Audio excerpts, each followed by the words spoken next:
Welcome back to our today's interview section on our program, The Opinion. I have with me my co-host, Tunde Akingbondere. I'm your host, Olaniyi, Ajilore, the news publisher for Reference Daily News. Tunde, if you're there, I would like you to introduce our guest, and we'll start. Thank you so much, sir. Thanks for the opportunity. And I want to especially appreciate our very good guest for taking our time to join us on the platform this afternoon. It is an opportunity we are not taking for granted, as a matter of fact. So on board this evening is Dr. Adeyinka Bello, who is actually a don at the prestigious Lagos State University. And she's one of the leading figures when it comes to activism in this country. She had contributed in no small measure to the world of activism, and as of now, I think she's coming back with an initiative in politics to transform the system and make leadership work for the collective population of Nigerians, and his constituency, as a matter of fact, the constituency are constituency. So she's contesting to actually represent them at the level of House of Representatives in one of the federal constituencies in Nigeria. And I think she's going to be around this evening to do justice to a lot of pressing issues as it pertains to women and their participation in politics. Because there's a contentious issue, and I had constituted a lot of debates in so many forums. And I just think she's going to do justice to most of those things this evening. We hope to learn from her as we continue. So at this point, I think I have covered a little bit of those enigma and personality of, unimpeachable repute, as a matter of fact. So we are going to be going straight to the gala of this interview, and I think there's reasonable to throw the gala back to my host, who is going to continue from here with the questions we have. Thank you so much, Tunde. And personally, I want to say welcome, Doc, to our show. And I will start with the first question. And that is, I want you to tell us, who is Mrs. Adeyinka Bello, Olarinmoye? Thank you very much. Yes, my name is Adeyinka Bello Olarinmoye. I'm from Ogbage, Akoko in Ondo State, Akoko Northwest, precisely. I'm a teacher, okay. You can call me a university lecturer at the Lagos State University here in Lagos State.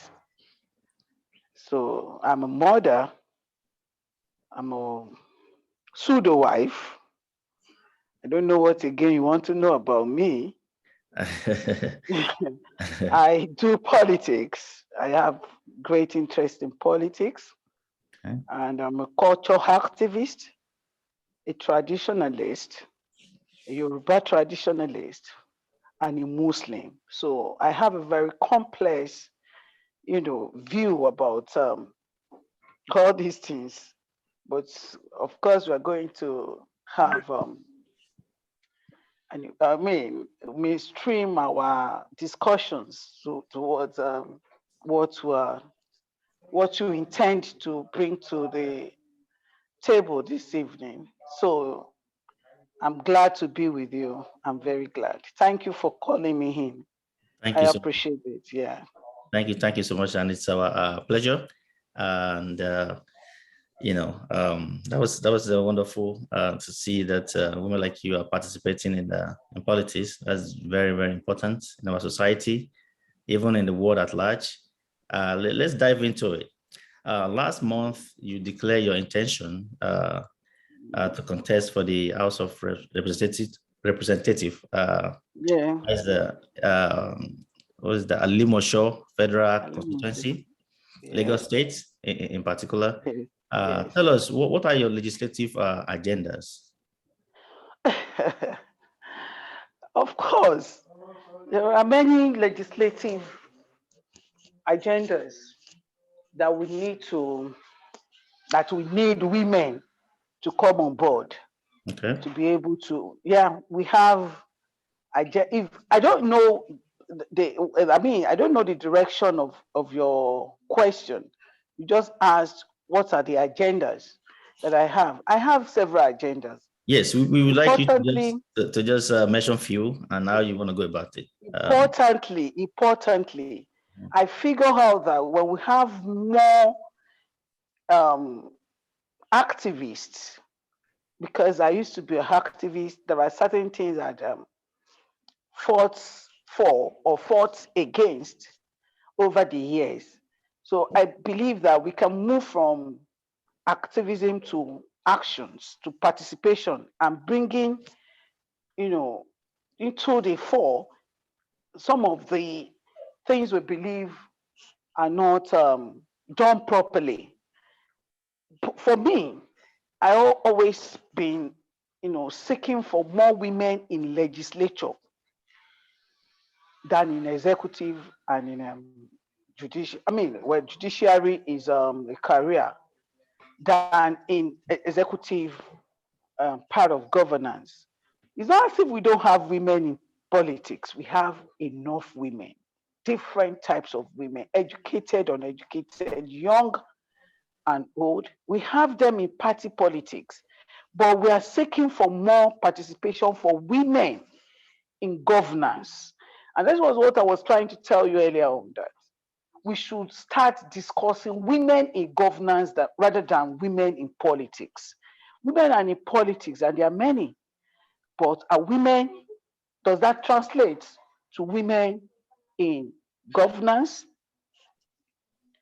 If we have more women in the legislative arm of the governance, of the government, then we'll be able to pass more bills that are women friendly. And that is one of my focus when I was thinking about, going into the legislative, into the House of Representative or Assembly or Senate. You have women going there. The agenda must be to go there and push for more women-friendly bills, how women will fare better in the society. All right. So that's fantastic view or plan, but like, have you be able to mold them in a particular way that you pass the kind of the bill that we actually favor or allow more participation of women in politics? And actually, that's my second question. That's my second question. Let me frame the question right. So the second question is, why do women shy away from running for offices? Because as you said, it's not just like they are in politics, they're involved in politics, but they are not running for offices. Why do you think that is? Running for political offices. Yes. In third world. Yes. In third world, including Nigeria, specifically Nigeria, is an enormous task. It's so tasking. It involves huge funds, enormous resources. Not only, it used to be very bad that women don't even venture into politics. Thank God we now have some women who are coming out, thank God we have some, and thank God for the affirmative action over the years. Please, I'm in the house and there are activities around me. You have to pardon some of my, some noises you'll be getting here. It's understandable. Some distractions, please. It's understandable. All right. You see, many factors will actually go against women running for political offices. Like I said, funds. It's tough out there and you need a lot of funds. It's just now, it has been on for a period too that you can have, the nomination form fee had been removed from women. But outside of the nomination form is for you to be able to get across your constituencies. You need a lot of money to move around for campaigns and to see to party, running of the party itself is expensive. You need to organize, I mean, real organizing for you to be able to have people, full soldiers, that will be running from one locality to the other within your constituency. Where you know anything they call a ruku. Have you ever had a ruku before? Well, we need a ruku in our politics. okay. Because it's like you want to put a lamb among the hyenas, among lions. Women are soft. There are certain things that women will not be able to do. And it is Machiavellian. The end justifies the means. Many women will not be able to go outside there to do such things. Men will do it. Let us be specific. It is about our society, our own climate. It may not be so in Germany, in America, in Britain, in other Western worlds, but because it's strictly a patriarchal system, we operate around here. I don't want to go into there, but because the patriarchy was also imported, but I don't want to go into that right now. But it is important we take this away, that women cannot operate in the political space of Nigeria. Essentially, it's not because they don't have brains to do it or because they don't have the prowess, it's because they don't have the capacity involved, which is only funds. It involves huge lot of money, sirs. Huge lot of money.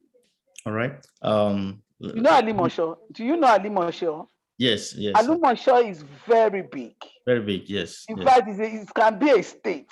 Yes. For someone to cover that place, all the constituencies, do you know that it's the largest local government before it was splitted into LCDAs?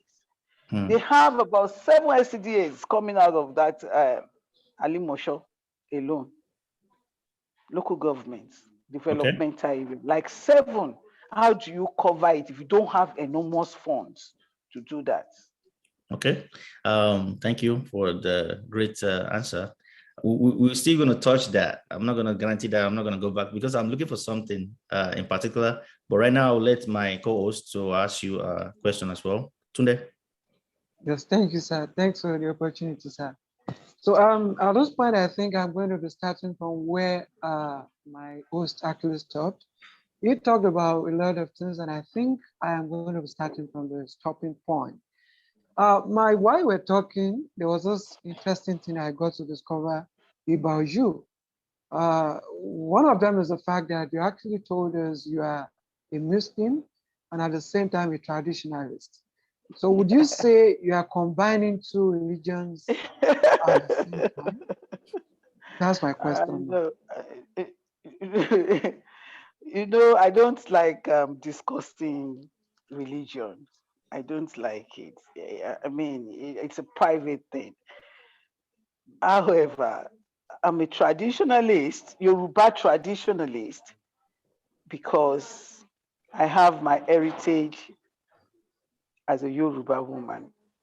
I have a lot of huge respect for our ancestral knowledge, for they have been able to, even the Western society have not taken time to understand our cultural values, and they are written about it in more derogatory ways that we ourselves have started believing that those are the true, views about our religion and our culture. As a trained anthropologist, though, and as a princess of a kingdom that I grew up in the palace, I'd been able to have first-hand information about the Yoruba culture and the sophistication involved and the many values that such can bring to the world global knowledge system. However, Thank I was born a Muslim, you. and I'd been able to also acquire great values, things that I find very interesting in Islam. Of course, I'd also been a Christian for the better part of my life. I was in church. However, I decided to return to Islam for personal reasons that I may not be able to start discussing on a social media platform. Thank you, Matt. Thank you. I thank you for actually giving me an insight into that. But at this point, I think I would talk about some things. While I was getting to read some things about you on the internet and all that, I got to discover you've actually contributed tremendously to activism and human rights. So Yeah. considering the party under which you're actually coming out, would you say the concept of activism is a leverage for you as an aspirant under All Progressives Congress? Because this is a party that has people who have zero tolerance for activism and most of those things. Do you think the current state of this country warrants activism and its pursuits? Why do you think APC is not activism friendly? I don't know. That is just your own imagination. I don't think so. Because in Lagos State specifically, we've had many activists in the government. In fact, in 1999, through the period of Ashola Ahmed Tinubu, he had many activists. In fact, he has many activist friends and many activists in his government, and he respects activists. If you had noticed me that I take Bola Ahmed Tinubu politics very seriously, it's because of his, his past support, especially for activists and for women.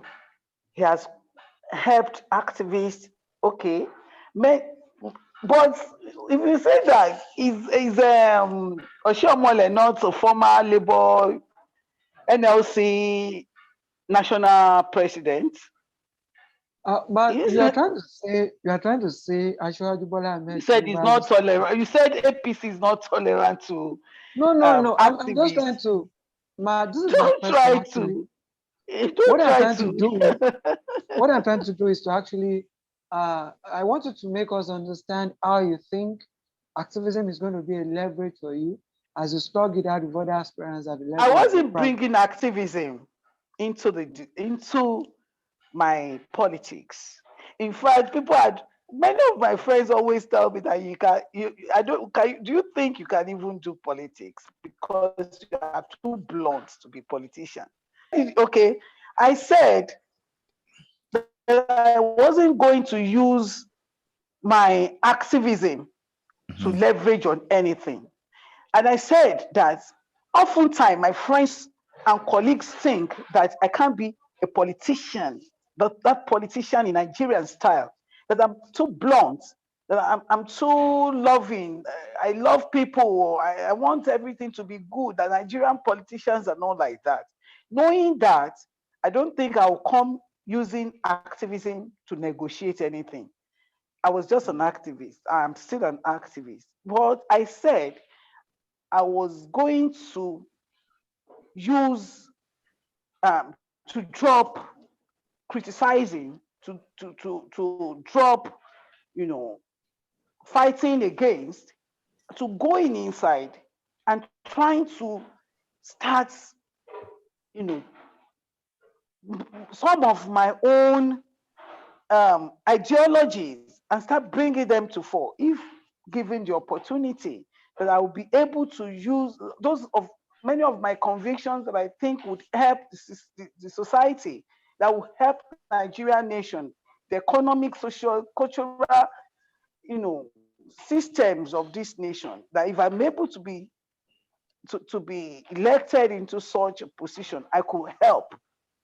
Do you understand? I wasn't thinking I would use activism to negotiate anything. They don't even know you are an activist. They don't even think activism is important. What they think, our people, the electorate themselves, will rather prefer someone who bring money, rice, and all these items to them than somebody with an idea.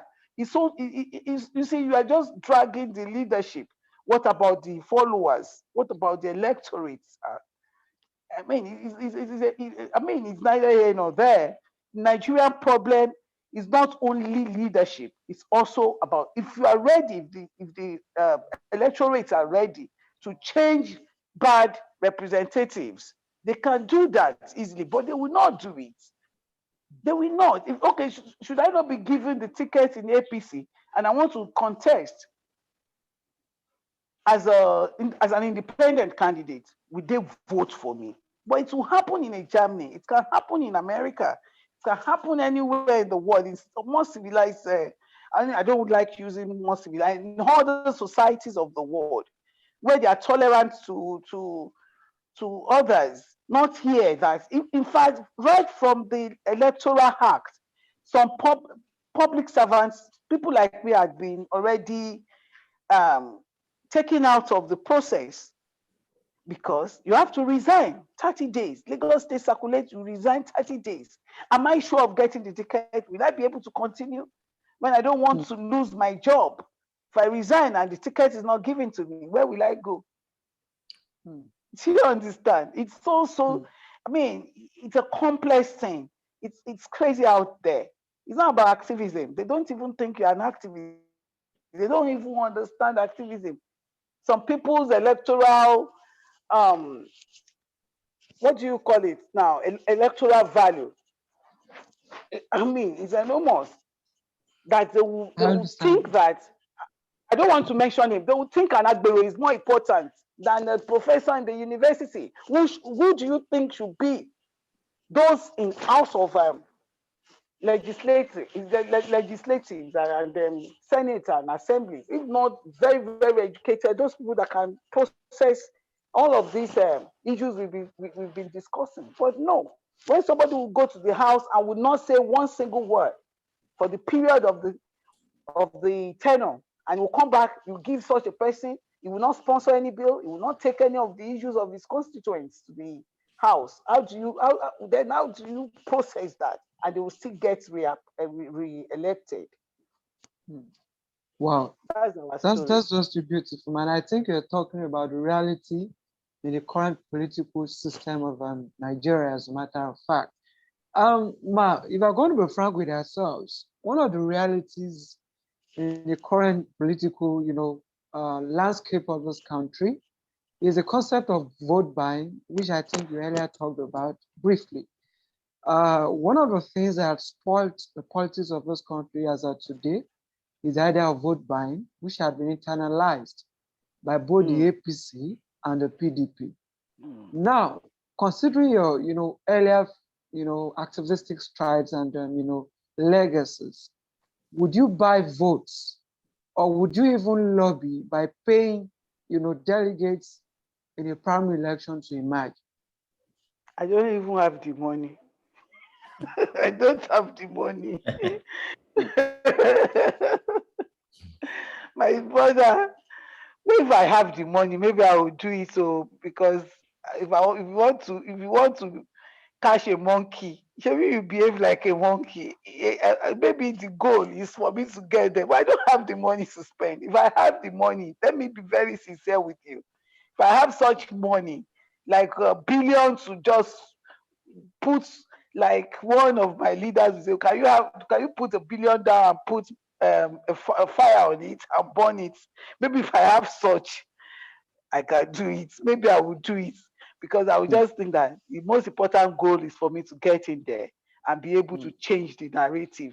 But just such money, let's talk to ourselves. Such money they spend getting to serve. You want to be a servant and you are spending such money, isn't it? And then you think those people will go there and represent your interests? No, they will not. We need serious public education, political education. Okay, We need to be how do talking you about comment? this more. How do you comment on the recent hike in the nomination fee for most of the aspirants of the presidential position? If you are following me on Facebook or on Instagram, I screamed out that what for? What is the meaning of this? If you want funding for the party, the members of party can be paying. In other climes, members of parties pay. They do fundraising for parties. Not to now put such money.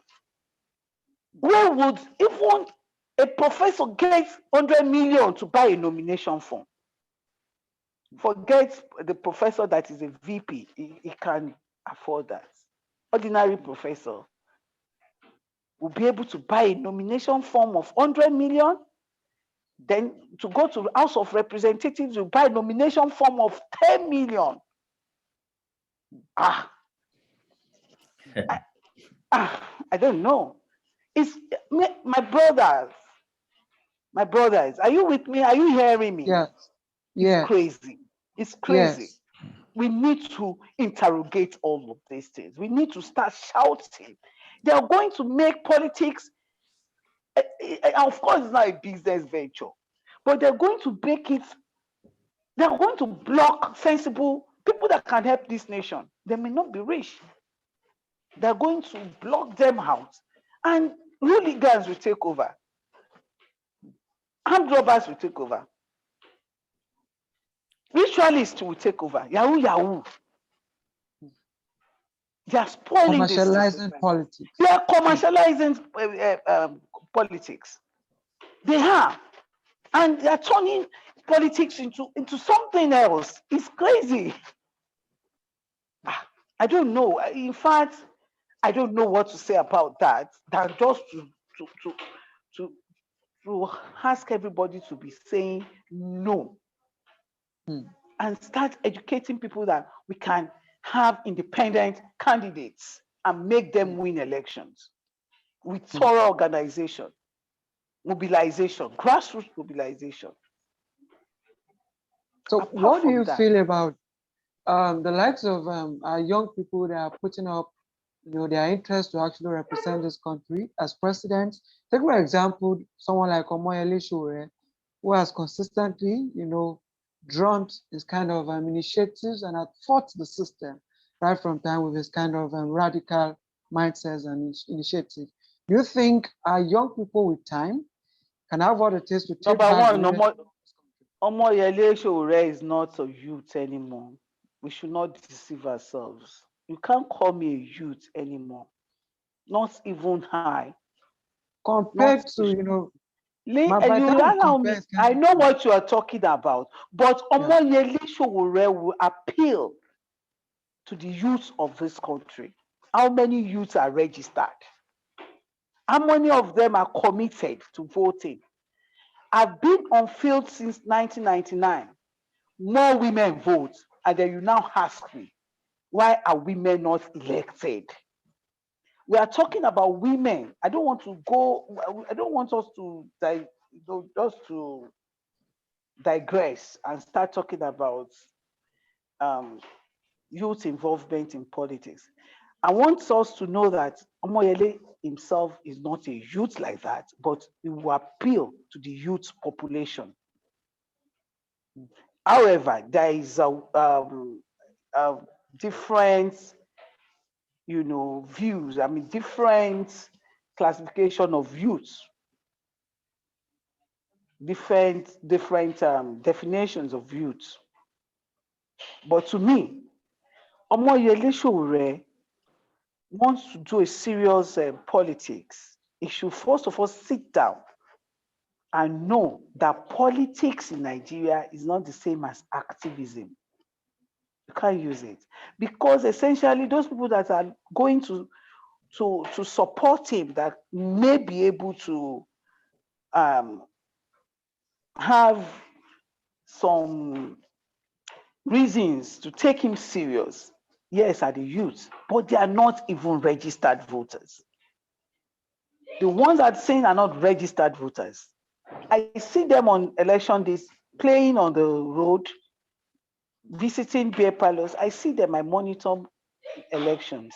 So I see them doing all of these things. They don't vote.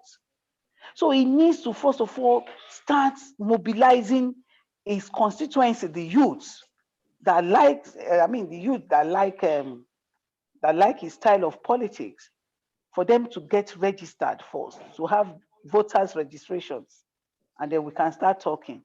But it needs more.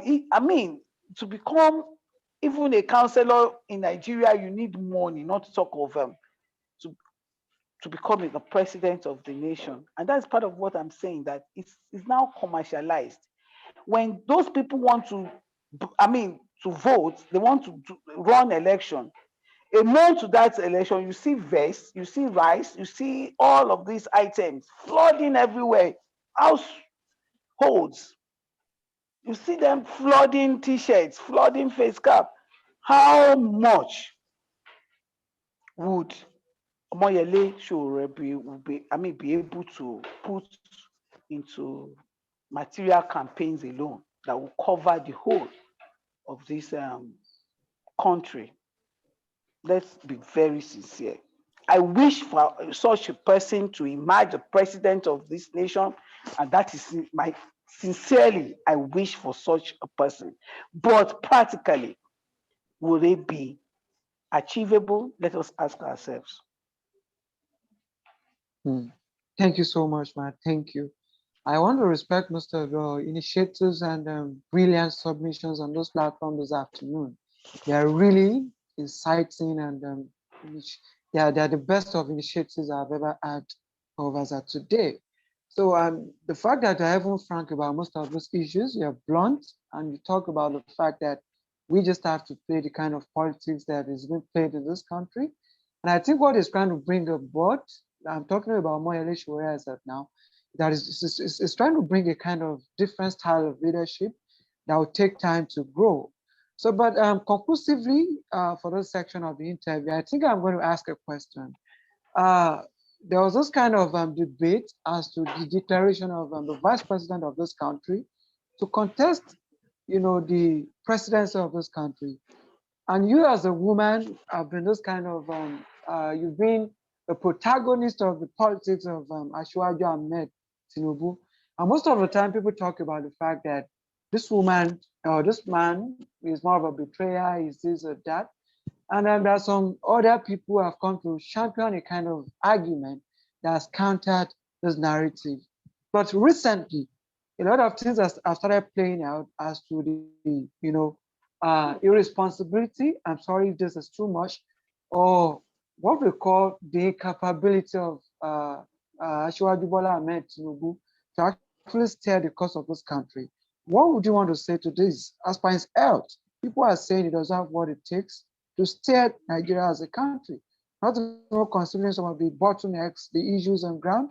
Insurgency, terrorism, most of these issues are still on ground. How do we want to talk to these issues with someone who is said to be, incapable on health grounds? But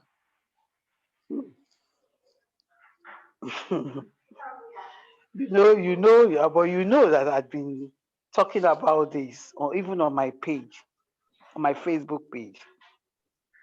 What is capability? What is capability? We have to define capability. Is it only physical? Is it only physical that is capability? Do you need physical appearance? I don't know about health, because health is not something that is permanent. You can be healthy today and be sick tomorrow and be up again the following day. That is not what I can talk about. But about physical strength, I'm so certain that fitness, yes, that is strength, physical strength or fitness. I don't think Asiwaju will be going to the presidency to be running physical race. I think he's going to be there making policies, trying to run. You need most especially your brains. Is he incapable brain-wise? Is he But mentally unstable? I I don't think we know. need to be And aware of the fact that the brain works you know, together with with the the body, you physical know structure. that you want to just put words into my mouth, and I will not say anything here again about Asiwaju, his health, and is becoming the next president. But you should be very, very sure that I will support Asiwaju, before any other person. I will support him because I've seen him working over the years since 1999. He has made tremendous impact on Nigerian political space. He has done so well, and he has the capacity. For me, he's capable, he can do it, because he's not going to do it alone. Don't you think?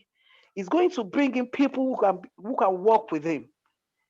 Outside of, if you give me options, I would take Ashwaju, I would take Showore. Those are now you can see where my complexity lies. I would take Ashwaju and I would take Showore. If I can come in on that, that statement is very political and I like it. You say you can take Shore and Ashwaju, Yes. and you can tell that those are like two opposite people. Parallel. Right. Parallel. So if I frame what Tunde is actually trying to ask you, you can tell that the Nigerian youth are saying they are tired of old people running the IS office. We don't want to go the same lane or the same line. We're still recovering from, because we all know that old age has to do with why Nigeria is where it is today in terms of leadership from the presidency level. So I'm sure that is the question, which is real age and the health status. Do you think that kind of man can champion Nigeria to where we want? You just asked what he has, and Right. my answer is still the same. That Asiwaju can do it. He is capable. He has mental capacity to do it, and because you need more of mental capability to work. But my brother just said that the health and mental capability work together. I don't know. Ashwaju is not senile. I still saw him recently, and he's okay. He's talking very sharply. Of course, I know that he may have some underlying health issues, no doubt. We are all human beings. No, we are all human beings, but that predominantly for the old people.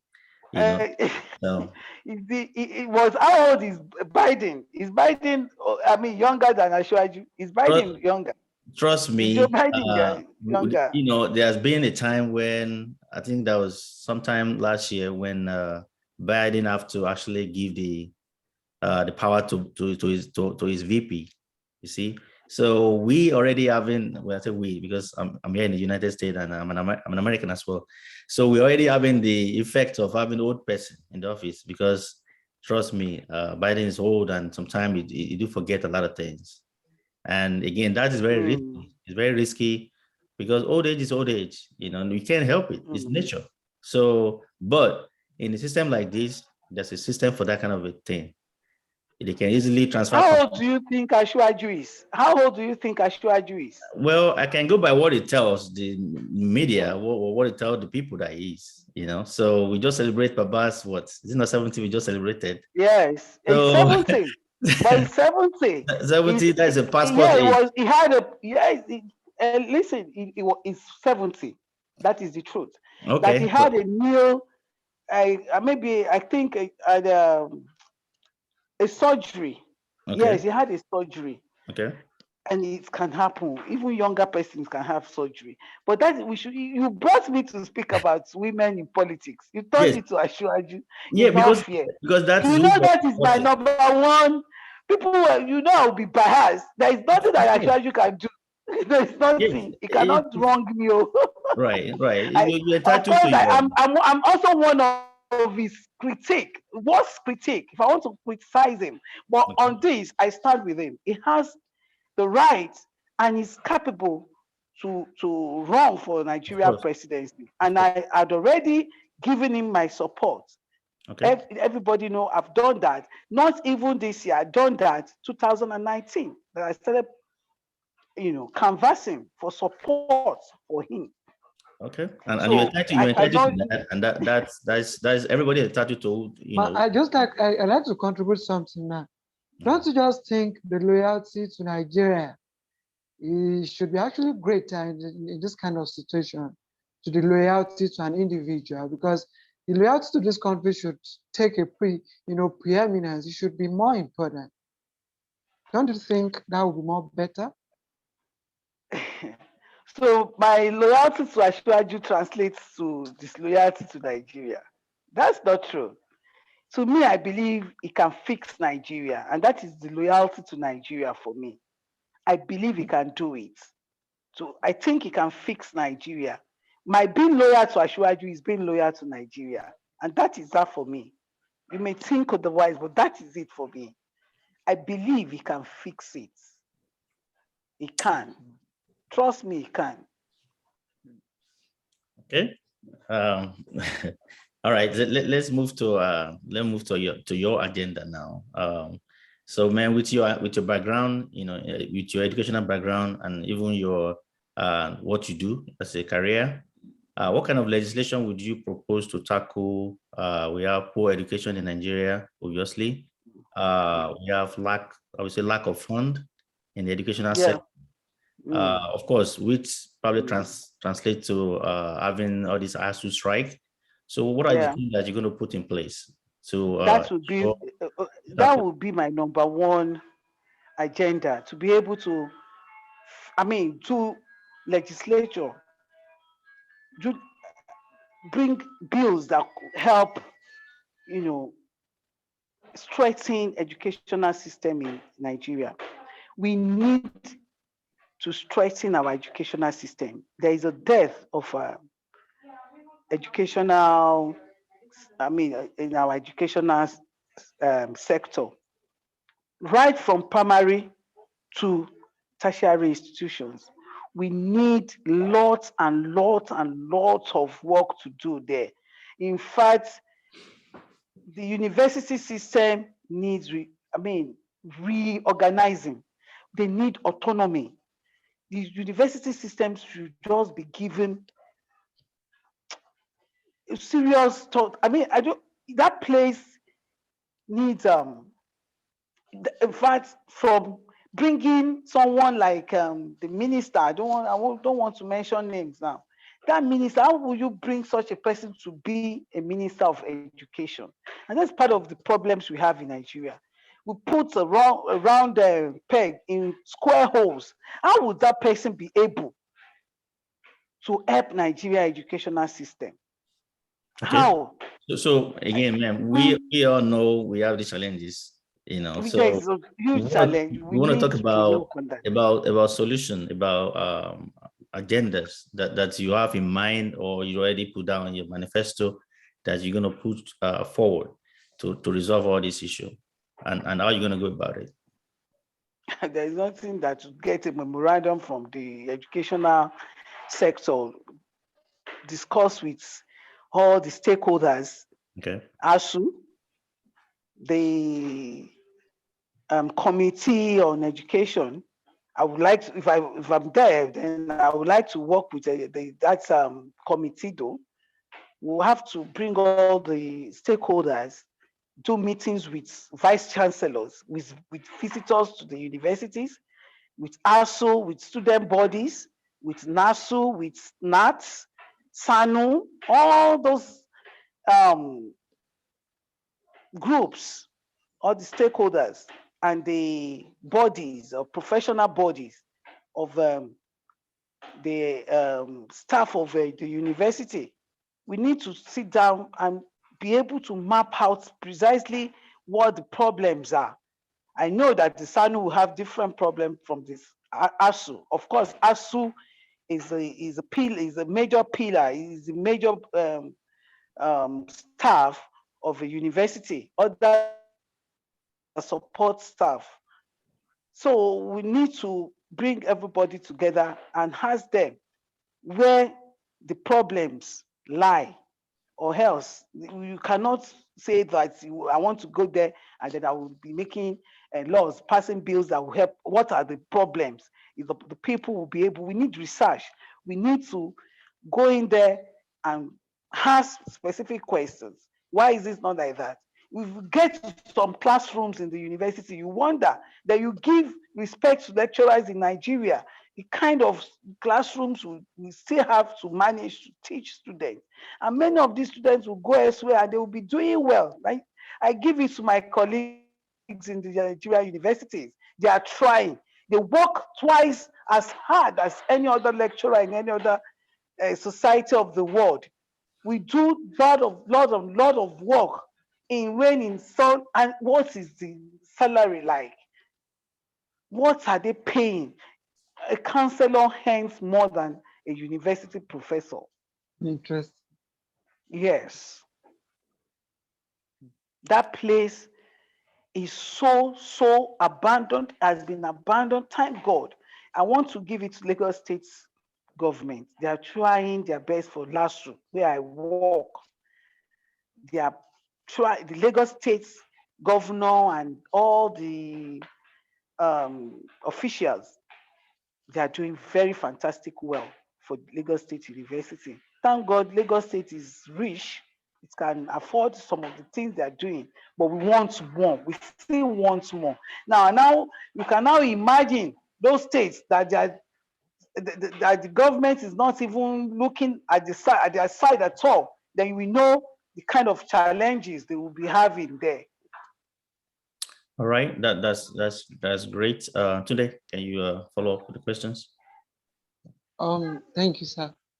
I love the fact that you commented on the Minister of Education, who, despite the fact that students are currently at home, are choosing to just even go and invest in about 100 million nomination form. I think we lost it at those become point a president. Wants to become a president. And the most intriguing aspect of your story is that the assurance of getting the ticket and eventually becoming the president of the country is not even sure. So why would you leave your primary responsibility as a minister of the federal government?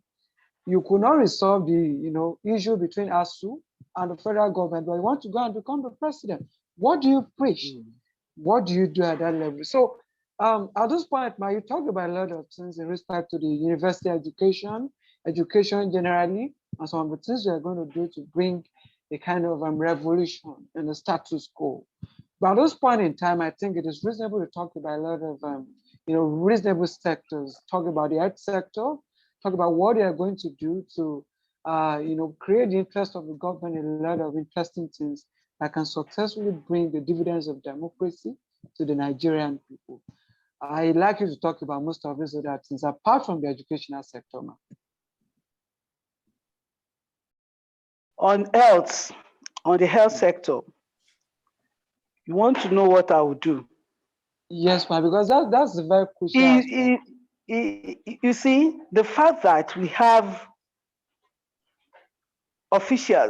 government officials going abroad to attend to their health matters shows that we are not serious as a nation or as people.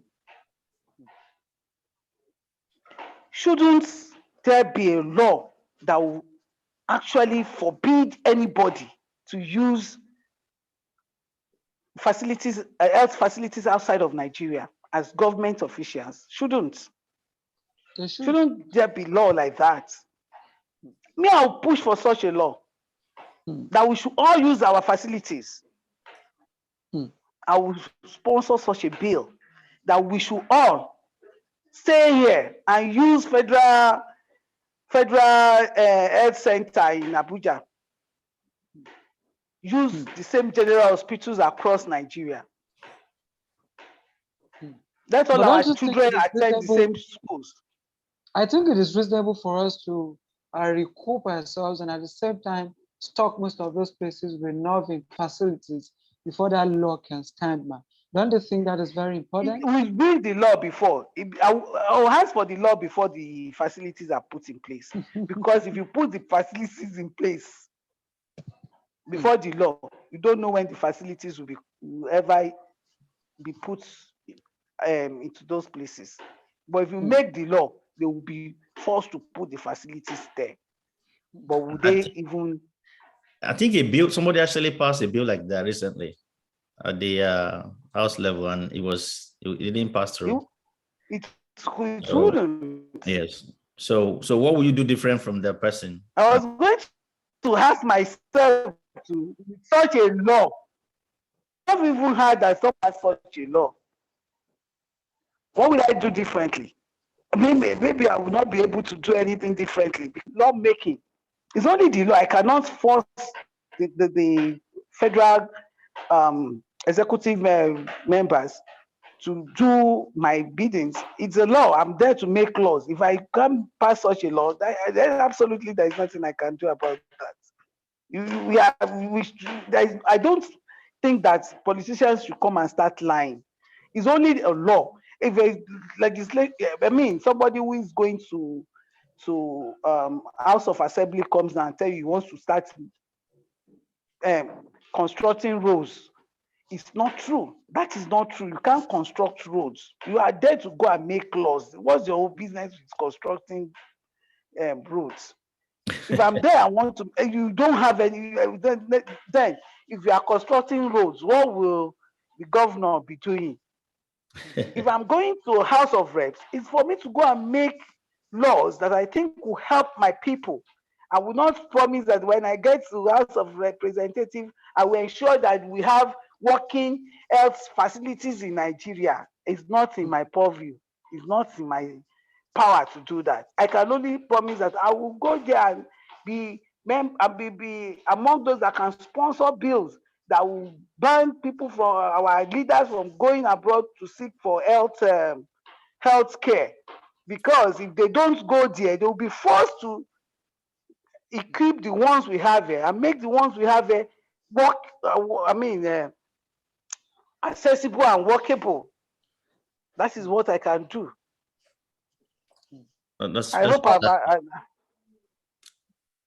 Yes. Hello. Okay, ma'am. Okay. Yes. I want to appreciate that. That is what I can do. I will not promise that I will go there and build health centers. That has been a norm in the system. I think it is reasonable for people like you to bring up an initiative that will correct most of these things, actually. That is why we need more public engagement like the one we are having now. Exactly. Yes. We need more of this. That if any lawmaker or anybody seeking for House of Rep or Senator comes to you and tell you he's going to construct roads, chase them out. If they are lying, they can't construct roads. Even the money they give them, constituency money, they will just go and buy some grinding machine. Wheelbarrow. Some will buy second-hand used cars. There's books. Some will buy useless things, and they will call constituents to a rally and start giving them and calling such empowerment. Yes. That is wrong. Let me add to the agenda policy thing. The perception out there is that the National Assembly, again, where you will probably be your office, they're not doing well. They're not doing enough to hold the executive accountable over the insecurities, challenges in Nigeria. So what will you bring to the table? What will you do different to challenge them to do the needful, what they're elected for?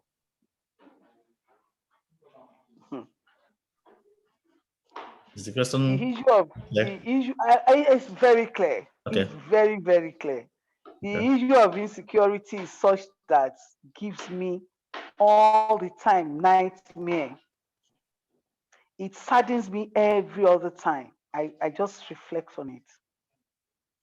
The issue of insecurity in Nigeria, if I should go there, how will I tackle it? I've not even been able to process how I will be able to tackle insecurity in Nigeria. I've just been like every other Nigerian. I will have to confess to you, I've just been praying and wishing that God will just intervene. Because recently, a soldier was captured. The soldier went on a wall for 2 years. Nobody knew where he was. And the guy was with Boko Haram. He was given Boko Haram security intelligence reports about his colleagues where he left to join them. Wow. And he was captured invariably. And the guy made some confession that were chilling, such that some of our soldiers are in that members of Boko Haram, still serving soldiers are members of Boko Haram. And at that, he put a gun to his head and he blew himself off. What would a lawmaker do? That is military. That is a military engagement. That one security is beyond any house of any federal house of assembly. But the job is beyond them. But the job is to summon those executives to put them on the Because opposite. most of them don't provide enough. Have you thought about? Please, this is I don't think I have the capacity to discuss this because sincerely it's beyond me. Please, you have to excuse me on Nigerian security. But it's part of what is part of the job you're about. I cannot even put Nigerian security as one of my agenda. I don't have any opinion. I have to confess to you. But that's one problem we have right now. And again, it's under. We have many problems, so. I know we have many. Not only security, we have many problems in Nigeria. I know, but it's the one that we're talking about lives. No, we're talking about lives, and which one is not taking lives, my brother? Which of Nigerian problems is not taking lives? It's true. Poverty is not taking lives. Of course. People are dying of hunger, of malaria, of curable diseases. That's true. Kidnapping here and there, or it's part of security. All right. So let me put it this way. So again, this is happening under your favorable or your favorite party. And so what do you say to that? Because I read some of your comments online where you say you don't believe in party, but you believe in personality. How do you separate those two? How do you separate people from their party? Because it's very difficult to separate people from their party. Because parties have their own agenda, they have their vision. And as a person, you can't really go and say, I'm an independent person, I want to identify myself with other party. Or just I've done that severally. If you are my follower, I've done that severally. I still maintain it. What I often say is that I don't have a party. Ashwaju is my party. I say that a lot. Akingbondere for life, huh? You can quote me on that. I say that a lot, that I don't have a party, that Ashwaju, I still believe in Ashwaju political philosophy. What is it? What philosophy about him that you like? Is it the progressive? His philosophy is progressive. His philosophy is a progressive one. Okay. His politics is progressive. All right. Maybe next time we're going to invite you on a different topic. Then we'll go. You have not even mentioned. You did not talk to me about women in politics. You are just taking me around Nigerian politics. So this is the thing. Here we believe that you represent the woman. So all the questions we're asking you on your agenda, we're saying that I'm speaking for my gender. I'm not speaking for my gender. Point of correction, my brother. You know why? Mm-hmm. I have a different political views. Okay. Very different from many of Nigerian women politics rather. My own is that most of Nigerian women, few of them that are in governance, they cannot help Nigerian women. They can't.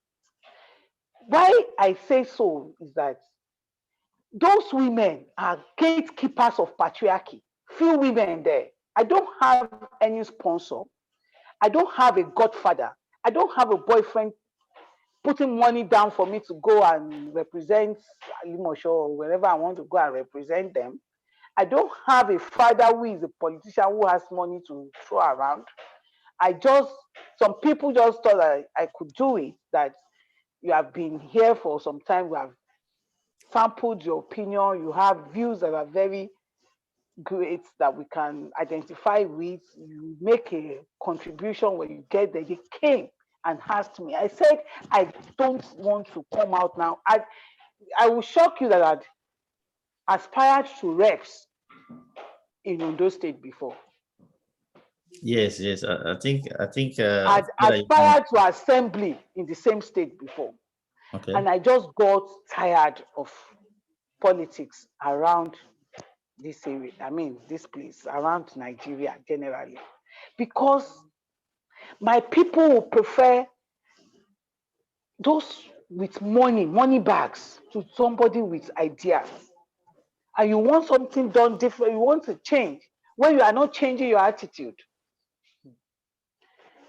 Few women that are there, they engage them, few of them, they will tell you outrightly that women didn't take them there. But women had never helped my political aspiration until recently, that I have very few women in Alimosho here that are always like, Princess, you can do it. Princess, please come out. The things you do around this area alone. Well, I don't come to the social media and start talking. I gave this, I did that. I don't do it. I won't do that because my faith forbids it. Most of the women will first relate to those people that sent them there. That is the truth. If you're a wife of a politician and you get to the House of Assembly or House of Rep or Senate, do you think you will be responsible to women? They will pay lip services to women issues. They won't, because the person that took them there will ask them, who sent you message? And that is why I said women should, first of all, think about their future, the future of their children, and start supporting people with integrity. I'm not even saying just a woman, but those with pedigrees, those that can represent you well, those that will have the feelings. Motherhood, motherhood is different. That will think about your children, that will think about their future. Not just any woman, but no. Most of the women will prefer another man that can give them 3 years of Ankara. They will be singing and dancing behind such a person than a woman that will help them. Yes, I will do a little follow-up before today we ask probably the last question, then we round it up. So, again, you said something earlier about how money is an issue when it comes to obstacle or challenges for women, participation. But to me, personally, I think idea also is a big thing. It's a big if people know their subject matter.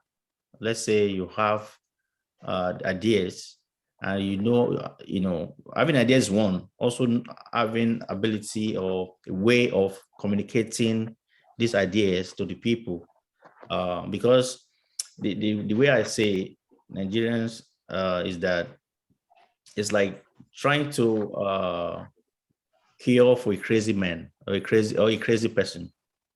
You don't challenge them, you don't beat them up.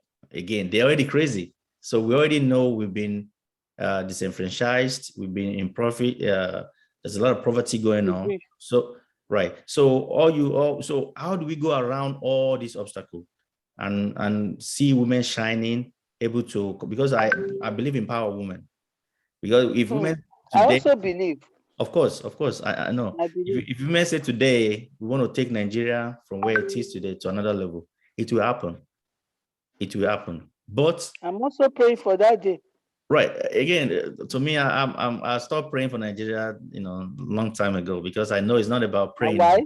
It's about working. It's about action. acting, So It's after about action. we have to work, but we've not done work yet.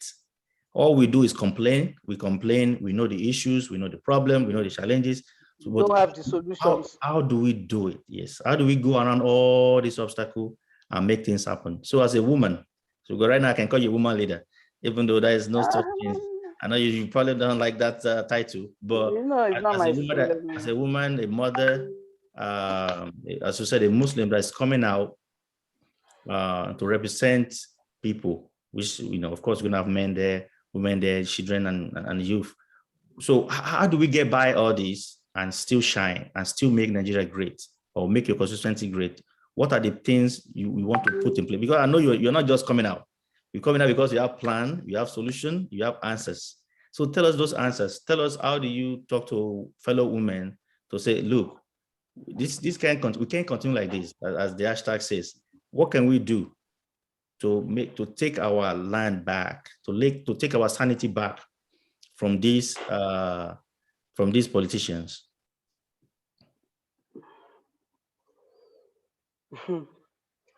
Of course, we've been telling them all this while. We've been telling women that they need to be more beyond just singing and dancing at party meetings, that they need to support themselves, more, and get to rally around women to become whatever they desire politically. We've been telling them. Well, if one thing is that I don't want to bring anybody down. We can see how those people that are there are doing it, and people are complaining. They want better representation, which I said to them that I will be able to give them. Constituency funds will be used appropriately. I mean, not to buy all those items, but to use it for the community to develop, to have schemes that could help business to grow. You can have financial schemes for small entrepreneurial businesses, for women, for people generally that want to go into small scale businesses. We also support the educational system of the constituency. We check around the schools and know where they need specific interventions. Maybe it's classroom fixing, blackboard support of indigent students, things that will be edifying rather than buying grinding machine and giving their women leaders in quotes. In terms of security, we want to also support the security, because security itself is not only, just police. There is what we call community security game, community policing. We give them public education on how to look after each other, how to check your neighborhood and strengthen security in neighborhoods, because you have to secure the physical environment too, and by ensuring that the gates are well, there are gates and there are motorable areas. We can help. I will not construct, but we can help to just with the neighborhood CD, community development efforts. We can contribute to it, and we will tell them that it's part of your constituency funds that we are using. We are supporting you if you want to do some patching, some, to make, because it's where the roads are bad that people can just, Exactly. Yes, be a bit reckless, and there are many things that we need interventions for. Okay. Which other area? Health, yes. Then there is something that has been bothering me, and that is the alternative medicine. We have not been able to look at the enormous wealth that alternative medicine can generate for this nation. Wow. Like the Chinese medicine, the Chinese herbal medicine, we now import what we can do. You know, all these forever living product, and we can also achieve it. Thank God we have the likes of Okoloyun who had tried in that area, Yemkem, and few of them, Mr. White, some very few of them that have been trying, but we can now have a board to check. I know Lagos State has a board on traditional medicine, but the federal government should look at it and have it registered and have it more scientifically processed, so that we can also import these things. I mean, we can rather export these things. Yeah, we can export and make money, huge money from it. Like we have. Why do you think that we didn't have lots of COVID-19 cases as they had thought it would kill everybody in Nigeria with our lifestyle? It's because people just went into taking agbo. We're taking dongoyaro. We had many lemongrass, ginger, garlic. We're doing it. And we survived it. So we can also strengthen our alternative medicine and check with those traditional birth attendants. Many people still use them because they can't afford to go to the hospitals. And hospitals are not always accessible. The faith-based health practitioners, they also have lots and lots of people patronizing them, older people, and the women that have certain cultural beliefs. We can't wish all of these things away overnight because it's part of the people. Culture is not easy to eradicate like that. We are just talking, mouthing cultural dynamism, culture change, culture change. It's not all aspect of culture that change. Some aspects will remain. What we can do to help is just to now use the scientific knowledge to shapen and make it easier for both practitioners and the users. What they call R&D, that's research and development. These things has been researched, but they need to be developed. Wonderful. Yes. Tunde, can you go with the last question while we round up? But honestly, we call you on a different topic because I know you have a very progressive mind and it's awesome. You know, so we will call you on a different time that will be open for a lot of discussion, because I see you trying to knock us on the fact that you just want to hear things about women participation. But we really appreciate your honoring our invitation. Today, the last question from you, then we'll round it up. Yes, thank you so much, sir. I'm most grateful. I want to especially appreciate our guests for taking our time to engage us this morning. There's an opportunity we are not taking for granted, as a matter of fact. Without actually belaboring issues, I think it is reasonable to throw the last question, which is a very simple one, the simplest of what we'll be talking about this morning. I'd like you to give a lasting counsel, let me say counsel this time around, to the viewers who have been following us this morning on our social media platforms, as a matter of fact. What is your advice for Nigerians as we live? I want to advise us, want to tell Nigerians to be more proactive.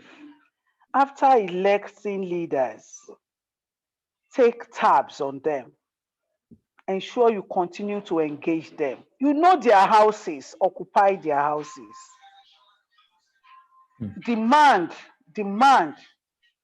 for what are yours, that are legally, morally yours.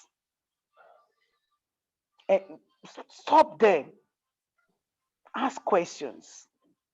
Then we should also change our orientation towards elections. We don't need to be crying for 4 years, 8 years, and be given another opportunity to change our narratives and still go ahead to elect those who gave us such attitudes for the past years. We should take Nigeria seriously. It's good to pray, but it is also very good to work. Even the Bible says that faith without work is dead.